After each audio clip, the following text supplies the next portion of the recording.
السلام علیکم ورحمۃ اللہ وبرکاتہ۔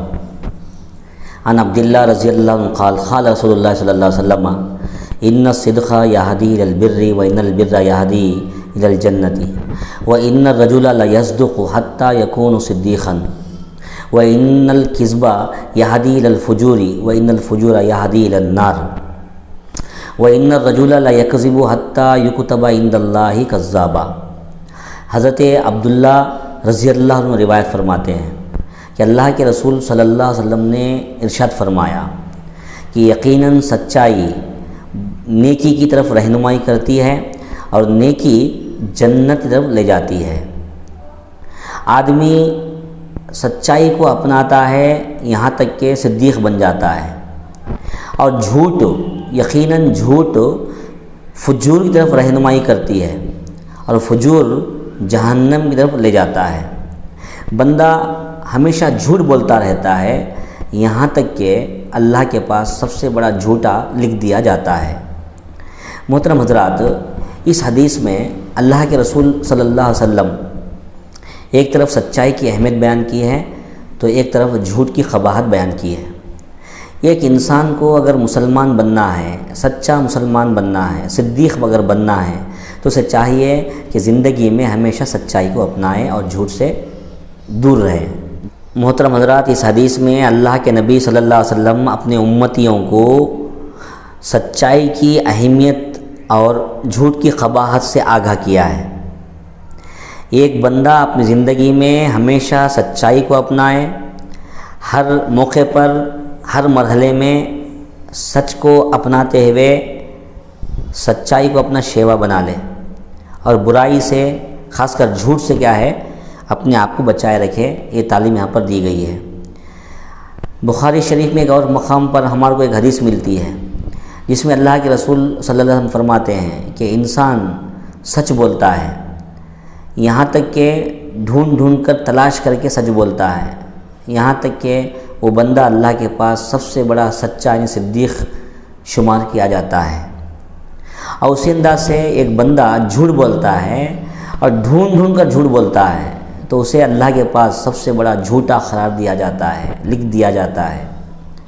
تو معلوم ہوا کہ سچ بولنے والا اللہ کو پسندیدہ آدمی ہے۔ جو بندہ سچ بولتا ہے اس کا مقام اللہ کے پاس اور دنیا میں بھی بہت اونچا ہوتا ہے، اونچے مقام پر فائز ہونے والا ہے۔ اسی لیے قرآن مجید میں نبیوں کے ذکر کے بعد میں سچ بولنے والوں کا ذکر کیا گیا ہے، یعنی صدیقوں کا ذکر کیا گیا ہے۔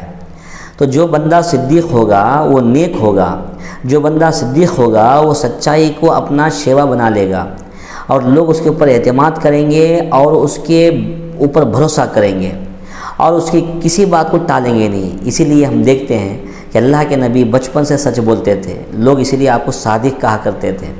اللہ کے نبی ہمیشہ قابل اعتماد ہوتے تھے، اسی لیے لوگ آپ کو امین کہتے تھے۔ اب اس بنیاد پر ہم دیکھتے ہیں تو قرآن مجید میں بھی ایسے لوگوں کا جو سچ کو اپناتے ہیں، سچ کو اپنا وتیرہ بناتے ہیں، ان کا مقام بڑا اونچا ہے اور سچ کو ثابت کرنے والے ہوتے ہیں۔ اس لیے سچ بولنا گویا نیکی کو اپنانا ہے، اور سچائی انسان کو نیکی کی طرف لے جاتی ہے اور نیکی انسان کو جنت میں داخل کرے گی۔ قرآن مجید میں سورہ بقرہ کے اندر اللہ تعالیٰ ایک مقام پر فرماتے ہیں کہ لوگو تم اپنا چہرہ مغرب یا مشرق کی طرف کرنے کا نام نیکی نہیں ہے، بلکہ نیکی تو اس کی ہے جو اللہ پر ایمان لاتا ہے، آخرت پر ایمان لاتا ہے، فرشتوں پر ایمان لاتا ہے، رسولوں پر ایمان لاتا ہے، کتابوں پر ایمان لاتا ہے، اور اس کے پاس جو مال ہے اس کی محبت ہونے کے باوجود بھی اس مال کو یتیموں پر خرچ کرتا ہے، مسکینوں پر خرچ کرتا ہے اور ضرورت مندوں پر، محتاجوں پر خرچ کرتا ہے، مسافروں پر خرچ کرتا ہے، یا جن کے گردن اٹکے ہوئے ان گردنوں کو آزاد فرماتا ہے۔ ایسے ہی لوگ اپنے عہد کو پورا کرنے والے ہیں اور یہی لوگ سچائی پر ثابت قدم رہنے والے ہیں، یہ کہا گیا۔ تو معلوم ہوا کہ سچ بولنا نیکی ہے اور یہی نیکوکاری ہے۔ تو اسی لیے ہر بندے کو سچائی کو اپناتے ہوئے زندگی بسر کرنا ہے۔ اب آئیے، اس حدیث میں جتنا سچائی کی اہمیت بیان کی گئی ہے اتنی ہی قباحت جھوٹ بولنے کا بھی کہا گیا۔ تو جھوٹ بولنے والا بندہ جو ہوتا ہے وہ گویا برائی میں نام کماتا ہے اور وہ برائی انسان کو جہنم کے گڑھے میں لے جاتی ہے۔ یہی پیغام اس حدیث میں ہم کو دیا گیا ہے کہ آدمی جھوٹ سے بچنے والا بنے۔ جھوٹا انسان جو ہوتا ہے اس کے اوپر لوگوں کو کوئی اعتماد نہیں ہوتا اور لوگ اس سے دور جاتے ہیں، اس سے بھاگتے ہیں، کیونکہ جھوٹ بولنے والے کو لوگ دھوکے باز سمجھتے ہیں، دغا کرنے والا سمجھتے ہیں۔ اس لیے جو صدیق ہوتا ہے وہ کبھی جھوٹ بولتا نہیں۔ صدیق اللہ کے پاس بڑا نام ہے، یعنی سچوں میں شمار ہوتا ہے، اور کذاب سب سے بڑا جھوٹا ہے جسے اللہ تعالیٰ کبھی پسند نہیں فرماتا ہے۔ تو ہم تمام لوگوں کو چاہیے کہ اللہ کے رسول صلی اللہ علیہ وسلم یہاں جو رہنمائی کیے ہیں کہ جنت میں جانے کے واسطے آپ کو نیکی اپنانا پڑے گا، اور نیکی یہ ہے کہ تم سچ بولنے والے بن جاؤ۔ تو اللہ سے دعا ہے کہ اللہ تعالیٰ مجھے اور آپ کو سچ بولنے والے بنائے اور نیکی بجا لانے کی توفیق عطا فرمائے۔ وآخر دعوانا الحمد للہ رب العالمین۔ السلام علیکم۔